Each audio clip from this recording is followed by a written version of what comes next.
Hello everyone, welcome back to my new blog. तो आप सभी को करवा चौथ की बहुत बहुत शुभकामनाएं। तो मैं हो चुकी हूँ करवा चौथ के लिए रेडी, और यहाँ पर नारायण और उसके पापा सो रहे हैं।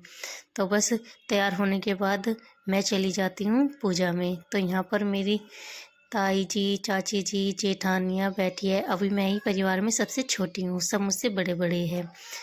और एक मेरी ननंद, इनकी लड़की बीमार हुई है तो यहाँ पर ही आई हुई है। तो बस पूजा करने के बाद हम आ जाते हैं अपनी छत पर अर्घ देने, क्योंकि हमारे यहाँ पर ऐसा ही होता है।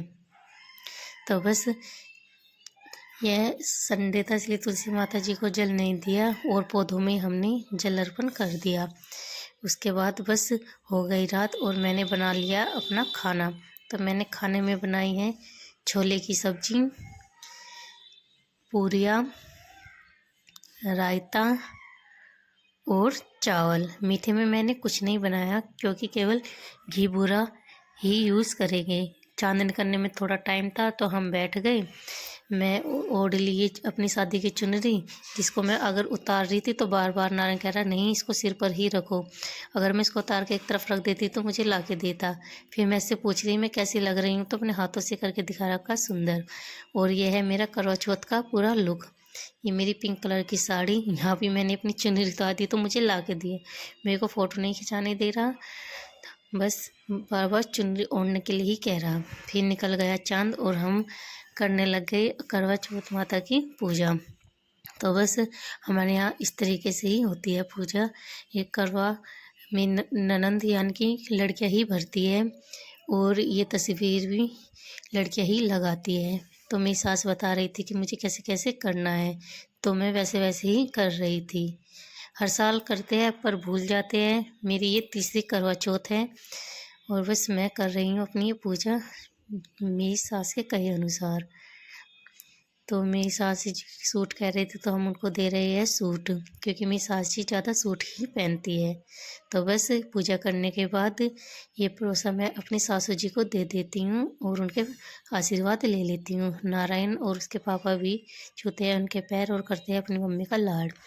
तो बस फिर हम चले जाते हैं छत पर चाँद को देखने। तो बस छत पर आकर हमने चाँद को देखा। बहुत ज़्यादा अंधेरा हो रहा था, लेकिन चाँद अच्छे से चमक रहा था पूरा पूरा। तो बस हमारे यहाँ पर ऐसे ही धरती पर चाँद बनाया जाता है। चावल से चावल को भिगो कर रख देते हैं, फिर उसको पीसकर ऐसे चाँद बनाया जाता है। और जो हमने कथा में जो हमको घेऊ मिलते हैं उनको यहाँ पर रखकर और 7 बार जल दिया जाता है। तो बस इस तरीके से ही यहाँ पूजा की जाती है। तो आप भी कमेंट में बताएं आपके यहाँ पर किस तरीके से होता है। हमारे यहाँ पर तो ऐसे ही होता है। और बस ये पूजा करने के बाद फिर करती हूँ मैं अपने पति को छन्नी में देखना शुरू। तो बस बुलाती हूँ मैं इनको, चलिए आ जाइए जल्दी जल्दी। तो बस ये आ गई। मेरी ननद वीडियो बना रही, हमारे तो पूजा में ध्यान, और उन्होंने वीडियो बना दी। फ्लैश भी नहीं ऑन की। बाद में मैंने ही नोट किया, तब कहा कि इसकी फ्लैश तो जला दो। जब हमारी पूजा पूरी हो गई तब ध्यान किया गया। तो बस ये ऐसे हमारे यहाँ पर पूजा हो रही है। बस दिया ही जलता हुआ दिख रहा है। बस इनको देखूंगी मैं छलनी में से। अंधेरा ज़्यादा ही हो रहा है। पर ठीक है, कोई नहीं, पूजा तो पूजा ही होती है, चाहे अंधेरे में हो या लाइट में।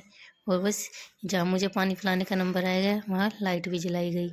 और बस मैंने पिया पानी और उनको भी पिला दिया, उनका लिया आशीर्वाद। और बस फिर हम आ गए नीचे। पहले मैं थोड़ी सी वीडियो बनवाई अपनी पूजा करने के बाद, थोड़ी वीडियो बनाई। फ़ोटो तो हमने थोड़ी पहले ही ले लिए थे, क्योंकि हमारे पास टाइम था। ये वीडियो बनाई हमने चाँद को देखते हुए। और बस कुछ सामान मैंने इनको पकड़ाया और कुछ सामान मैंने लिया, और हम आ गए नीचे।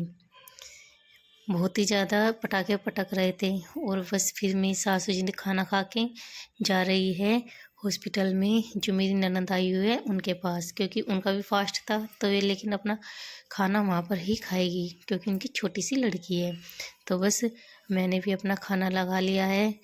चावल, छोले, रायता, पूरी, घी बूरा और सलाद। और मिन्नत कर रही है किचन को साफ। तो बस ये है हमारा खाना। फिर मेरे पति जी आ जाते हैं हमको खाना खिलाने, और नारायण भी खाता है हमारे साथ। ये प्याज तो यही खा रहे हैं, मैंने नहीं खाई ना, हमने प्याज में खाना बनाया। तो बस खाना वाना खा के थोड़ा अच्छा सा लगा। तो कैसा लगा आपको हमारा ब्लॉग कमेंट में बताएं। Bye bye.